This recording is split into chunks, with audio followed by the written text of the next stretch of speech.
Hi everyone, my name is Terry Hawkins, and this is our kickoff show to be colorblind ed. And we have our co-founder Stephanie Mona. But before we get into that, I want to introduce my another co-host Jeff Morris. Hey. And we all basically, so we all grew up together. But before we get into that, I want to just talk about, have Stephanie talk about why she started this organization. And then we'll get into a little bit about Dream Smart Academy. Jeff Morris is our CEO, and I'm Chief Operations Officer, co-founder. But before we get into that, I want Stephanie to kind of talk about why To Be Colorblinded was founded, and their mission, vision, and purpose for the organization. Okay, well, first of all, it was my brother that started To Be Colorblind Ed, and his vision. Stephanie, that's Michael. His name is Michael. Little Michael Mona, but he's not little at all. So, Mike Mona. He started this organization basically out of the George Floyd incident. I think before that we were, I know, same as I, shocked that this kind of thing was going on in the world. I think we turned an eye, or we just didn't know. We grew up in Charles County. Michael's still here. I'm just now back. But this is just not how we grew up. This is not how we live our lives. And to see that this is going on present day was shocking. And To Be Colorblind Ed is really To Be Colorblind Ed. The Ed stands for education. We are not colorblind. We do see color. Right, we know right. that, he's black, I'm white. But we're colorblind ed, meaning we're educated and knowing the systematic racism that still happens today. Yeah. And I think we didn't. Now I see it. I didn't see it then. Sure. So this last year has really opened my eyes, and this is what it is. We're educating people that this is still going on. Yeah. Well, Stephanie, you mentioned that in our high school, our coach was Coach Larry Johnson, right? Strong African-American male, black man, Mr. Short. principal, Mr. Short. And so we had black male authority figures that we could look up to, and everybody respected. So in the show, we really are not going to be calling people out, right? We're going to be calling people in and calling them together. That's correct. And just listening to our stories, because each story matters, right? And it's without judgment, because our story is just our story, and we can't change it. So I'm excited to have future conversations about the things we've been talking about, Hawk. Yeah. And Steph, Moni Moan Steph, and Terry Foots Hawkins, Right. and So Deaf Jeff, right? I like that, man. I like that. So I just want to lay a couple ground rules for the show. Again, this is a open forum. It's a safe forum. We want to talk about issues that that impact and are becoming really cancerous toward in our communities. When you talk about race and racism and what does it mean? There's a certain level of free speech, right? But that free speech doesn't have to take away from another race, right? So it's okay to have freedom of speech and things like that, but when you start to degrade another race, I think you've crossed the line. So what we want to do is just kind of set the tone for the show. Open forum, no derogatory. It's a safe place to have a conversation about diversity, equity, and inclusion. And Stephanie, you mentioned as you were growing up, I mean, Jeff and I grew up here in Charles County, and from what I remember, our high school was really family. We didn't see any of this. It's not until the George Floyd incident that I think some people woke up, and I think even some black people woke up. I think some Asian people woke up, some Indian people woke up to really see that we are still living in a time where a black man can be killed on the street in front of thousands of people or hundreds of people and it be recorded. But this is not new. This was going on in the 60s. Now it's being recorded, right? So the show is really about truth. How do we handle that truth? And a couple shows we're going to get into later on, we're going to get into CTR, critical race theory. I'm sure a lot of people are going to call in about that. So the show is open forum, no derogatory, no disrespect. And then we'll go into taking some questions from some of the audience. But what I'd like to also do is just kind of share our stories. And Stephanie, you kind of touched on that. Is there anything else you want to touch on about your story? Then Jeff, we roll on you, and then I'll go last, share my story, and then we'll kind of. Well, before Stephanie goes, this really is about sharing our own stories. Yeah. Right. We, as we've learned, we have to be able to sit and listen to everybody's story without judgment, because their story is just their story, and we can't change that. Right. When we can sit in a common place and just talk authentically, right? Because we have varying degrees of diversity, equity, inclusion, feeling like we belong, all those things, race and racism, those things we'll talk about, but those are not the only things that we'll talk about. Right. It is really about calling people in, calling people together, and not calling them out. Right. And that's a good point. So, and one of the things we like to mention, and we've agreed upon, I think, together, is that this show is not about saying one race is better than the other. That's not what, because that'll really, I think that's why the country's divided. What we want to do is just have a safe place where we're not calling people out, we're not saying what one race is not doing versus the other, but we're calling people together so that we can have unity in our community. And it's going to be up to people like you, myself, and Stephanie to do that. So this is going to be the first of many shows where we talk about a variety of conversations and topics, right? So, Stephanie, if you don't have anything else to add, Jeff, I'll go to you, and then I'll go last about just sharing our story. Well, let's have Steph share a little bit more when we. Oh, I just want to say these are my boys. I grew up with these kids, so these are the guys I grew up with. These are the kind of people that made me who I am today. So, I definitely grew up in a bubble, and I didn't know what was going on. So I'm going to use this time, and I think this is what all white people at this point should do, is just listen. Because I think that every time I hear a show like this, I feel like the white person is always trying quickly to absolve themselves by saying, oh yeah, I feel that too. I've had discrimination. I've felt that. Oh yeah. No, I'll never know, no matter what happens in my life, any discrimination I might feel, I'm never going to know what it was like growing up like you guys. So I want to listen. That's what I'm going to do today. Awesome. I'm going to listen. Awesome. And Stephanie, that's a great perspective, because when I think about guys on the football team, right? Shout out to all my boys, Danny, Mike Voorhees, Louis, Stan, Curtis, Williams. Yeah, so when you think about that, the context in which we grew up on the football team, that was never felt. That was never felt. I mean, even today, even at our reunion last week, when you walk in, you would have thought we hadn't seen each other. We haven't left McDonough. You would have thought we were right back, like senior year. The amount of love and just genuine love for each other and care for each other. And for me, that was critical, and it was a part of something that I've always known, right? I've experienced racism. You'll get, as we talk, and I'll share my story.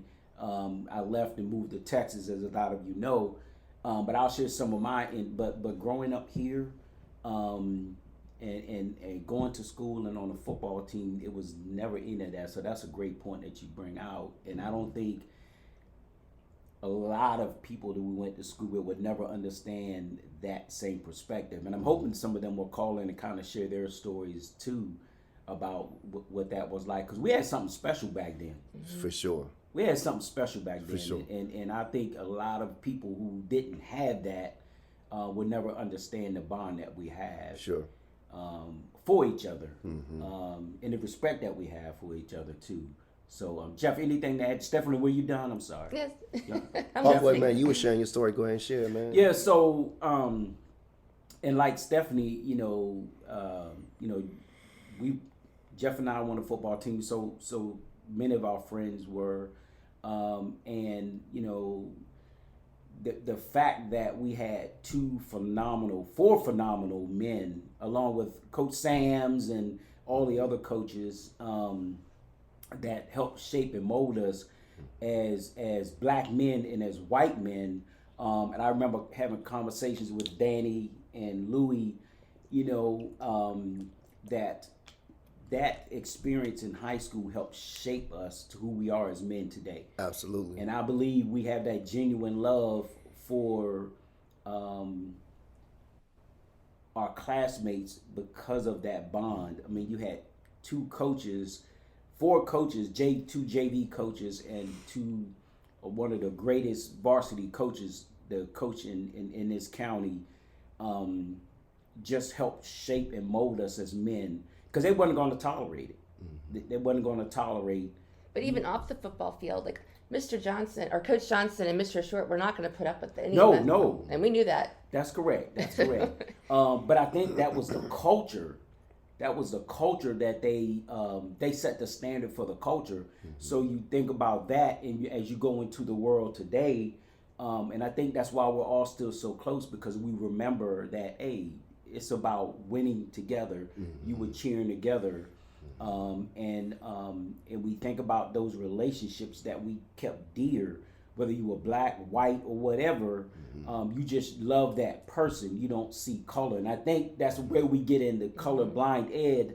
Of course, no one's colorblind, like you said, Stephanie. I'm black, you're white. But I think you have to see beyond color, and you have to see the person's heart, because I know the guys we played ball with, their heart was pure for people, right? And so is your heart. So your heart, Jay. So for me, it's just being in the work world, experiencing racism, not promoted because of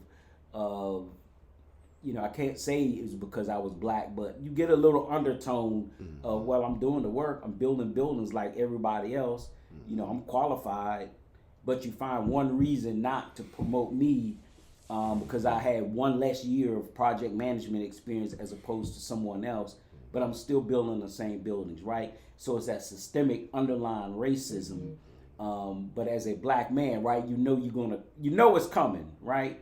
So you just have to figure out a way how to deal with it, and you have to figure out a way how to navigate it, and you don't get emotional behind it, but you continue to build and build and build, and you continue to continue on your journey and prove yourself, right? Not to have to prove to people, but you know who you are as a black man, right? You know what you stand for. And I think for me, that is the greatest asset coming out of high school and then going to Howard, as everybody knows, is a predominantly, it's an all-black, one of the greatest institutions of higher learning of HBCU is the Mecca, but it wasn't about being militant. It was about being proud as a black man, and then taking that experience of who you are and what you've learned going into the world and just doing what you do, and so many people often think that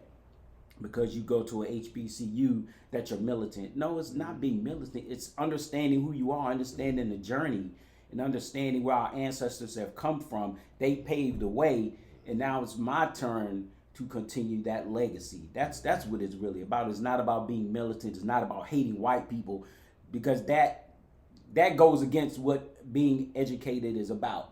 When you think about Thurgood Marshall and CTR, he was the greatest proponent of CTR, because he went from education district to district talking about, hey, we need to bring people together, not separate them.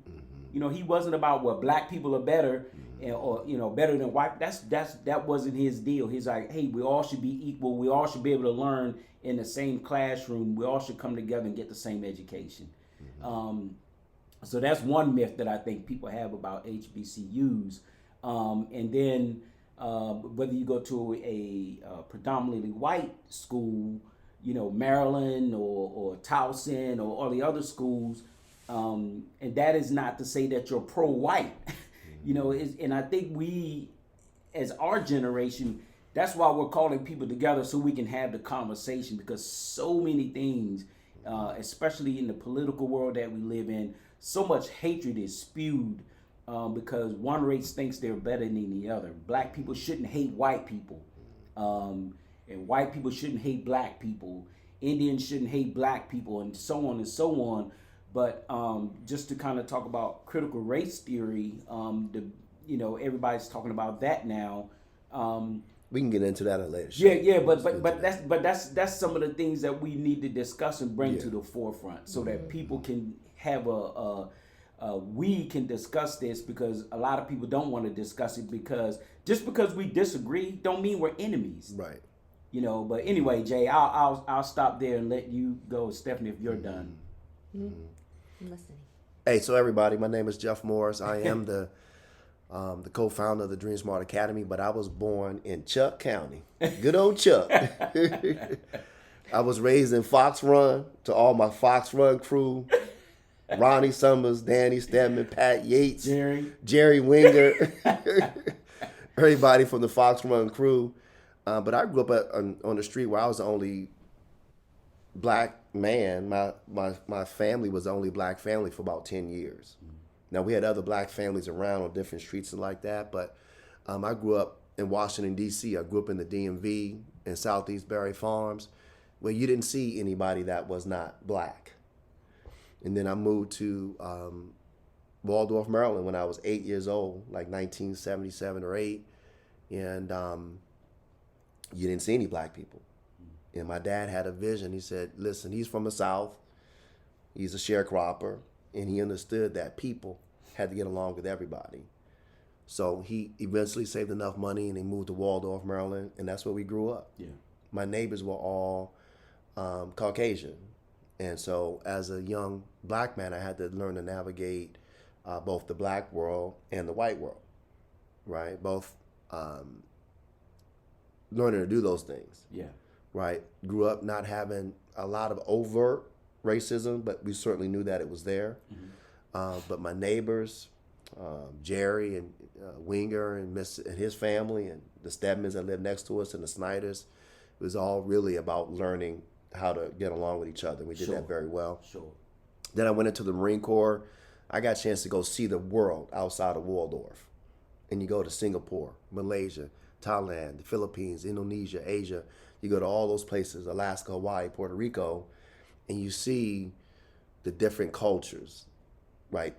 Every culture has something to add to the story of humanity. The world is painted with different hues of culture. Absolutely. Yeah. Ethnicity, race, gender. And you get a chance to see that no matter where you go, people want to be respected, they want to be loved, they want to be supported. So I got a chance to see 15 countries in my little short time in the Marine Corps. And so I just love to learn from other cultures. Yeah. So you can say I'm a culture brother. I've been around the block a time or two, right? And so in our show, my kids, I was married to a Caucasian lady for 20 years. They're biracial. And so my kids have grown up in a world where they've had to navigate, both their white culture and their black culture and be proud of both. Sure. Right? So certainly have multiple perspectives other than just my own African-American perspectives, because we did grow up, like we said, in a multicultural society in high school and in middle school and those types of things. So I'm looking forward to the show, man, just really getting into some topics that we can come together on and just listen, as Stephanie has said, as we all said. We'll listen to each other. Yeah. And that's how we get to learn, man. Yeah.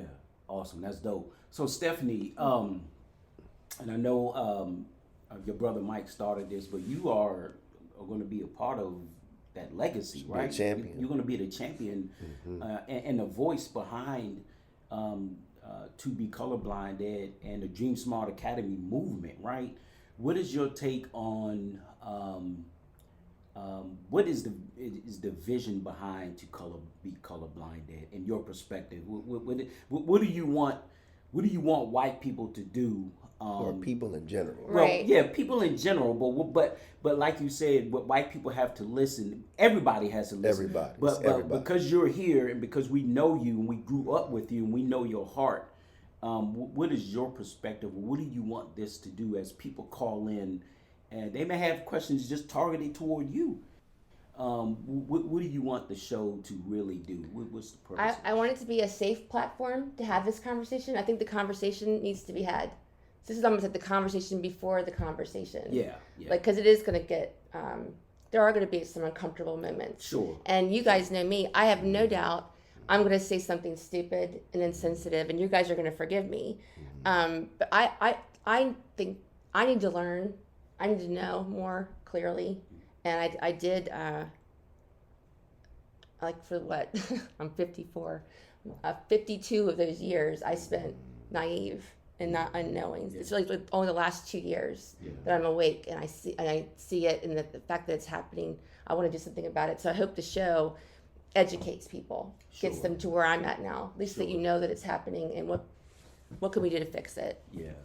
So yeah, that's what I wanted to do. A safe platform for everybody, black and white, Asian, Hispanics, anyone. This is not just a black and white issue. That's correct. Absolutely. LGBTQ. There's That's correct. Asian hate movements going around. These are things I wasn't aware of. Yeah. I'm aware now, and I want to talk about this kind of stuff. Yeah, and I had one. So in that, Jeff, you shared a little bit about your kids. What do you want for your daughters to see? A different world. I want them to grow up the way I did. In this little bubble, and it is the answer to have I really do. I think Mr. Short and Mr. Johnson, that was key to my. Having some diversity in your something, perspective, or just maybe the answer is every school should have a strong black principal, or maybe every police officer needs to be a strong black man. These are men that I revere. Yeah. So when I hear that the rest of the world, it's good. I don't get it. Yeah. So. Yeah. That's interesting because. You guys talked about your children in the world and your daughters, what you want. And my daughter went to Howard, but she has the same perspective that I have.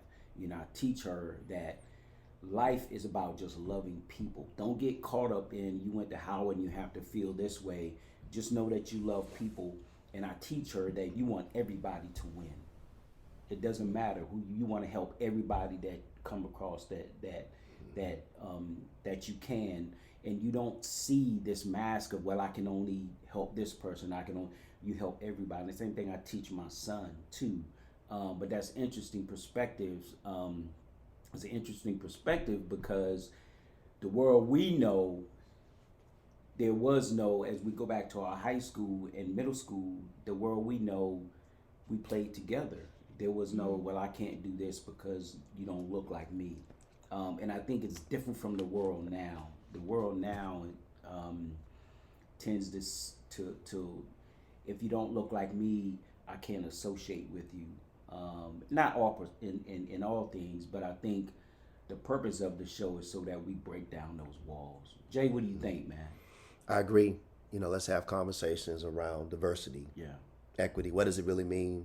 Inclusion, belonging, access, and just having these conversations that spur meaningful dialogue and create meaningful connections, right? Regardless of where we come from. So I'm excited about the first show, and man, we'll just keep doing what we do. Yeah. One conversation at a time. Awesome. Change one conversation at a time, bro. Changing the world one conversation at a time. Mm-hmm. Exactly. Not calling people out, but we're calling people together. Mm-hmm. Hey, I'm your host. Mm-hmm. We were together with the beautiful Stephanie Mona and my man Jay Smooth. Mm-hmm. So Def, Jeff, and Mona. Stephanie Mona. Yeah. So that's our time today, guys. We want to this is an open show. Again, when we start, doing our shows, we'll do them. We haven't figured out the form yet or what day, but we want people to call in. We want people to be interactive with us. It's a safe place. And call in with your questions. No question is gonna go unanswered. And like you said, Stephanie, talking about this can be uncomfortable to some people. But I think the three of us are comfortable in who we are, right? And no matter what you say, Jeff and I gonna always love you. Believe that. So I'm looking forward to the tapings of our shows, getting people to call in. And hopefully Coach Larry Johnson can join us. Coach Jay? Coach Kowalczyk and Coach Joe Bellinger Coach and Mike Bellinger. Sturman and the guys that we went to school with can call in and give their perspective on and I'm sure they share the same sentiments that we do. Hawk, we also have some special guests too. Absolutely. We'll call it Kenyatta Turners and the Hugh Massey's and Yeah, Dr. yeah. Greg Spencer's and Yeah. some of the folks from our team and community that can bring some more context, Yeah. To the conversation. So Absolutely. stay tuned. Stay tuned. So with that, we're going to wrap our show. To be Colorblind Ed and Dream Smart Academy, thank you for joining us. Looking forward to some healthy conversation just about people and loving people and calling people together. Not calling people out, calling people together, right? One conversation at a time. Yes. Thank you. I'm your host. Goodbye. Bye. All right, everybody. Now we clap so that he knows that we're done. Yeah. Let's stop this joint.